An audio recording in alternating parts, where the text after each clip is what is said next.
Cristiano Ronaldo তার career শেষ করে দেয়া হয়েছে ফিলিস্তিনের মুসলমানদের পক্ষে কথা বলার কারণে। নাউজুবিল্লাহ পড়েন, এটা আমার কথা নয়। রিসেপ তাইয়েব এরদোগান, বর্তমানে তুরস্কের প্রেসিডেন্ট, তিনি অভিযোগ করে বলেছেন ক্রিস্টিয়ানো রোনালদোর ক্যারিয়ার ধ্বংস করে দিয়েছে ইহুদিবাদী শক্তি।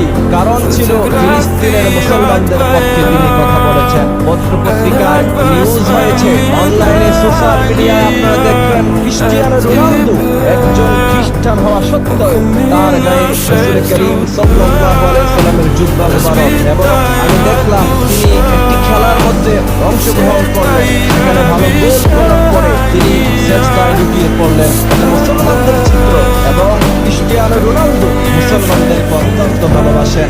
একমাত্র এই কারণে পৃথিবীর সমস্ত অপশক্তি মিলে ক্রিস্টিয়ানো রোনালদোর ক্যারিয়ার ধ্বংস করে দেওয়ার পায়তারা চালাচ্ছে। ক্রিস্টিয়ানো রোনালদো সে সৌদি আরবে গিয়েছে, মুসলমানদের সাথে সে মিশেছে। আপনারা নিশ্চয়ই জানেন যে আমরা কখনো এই খেলার পক্ষে কথা বলি না, কিন্তু আমার দেশের ছেলেমেয়েরা পছন্দ করে নেইমার, এরপর মেসি। অথচ আপনি যদি অনলাইনে একটু ঘাটাঘাটি করেন, আপনি সেখানে দেখবেন যে মেসি, নেইমার ইহুদিদের গির্জায় গিয়ে সেখানে তারা প্রার্থনা করতেছে, তারা ইহুদিদের সাথে একাত্মবাদ পোষণ করছে, এবং গোটা বিশ্বে তাদের ফ্যান ফলোয়ার আছে। কিন্তু ফিলিস্তিনের মুসলমানদের পক্ষে একটি কথা তাদের মুখ থেকে বাহির হয় না। ফিলিস্তিনের মুসলমানদের নির্যাতন করা হচ্ছে।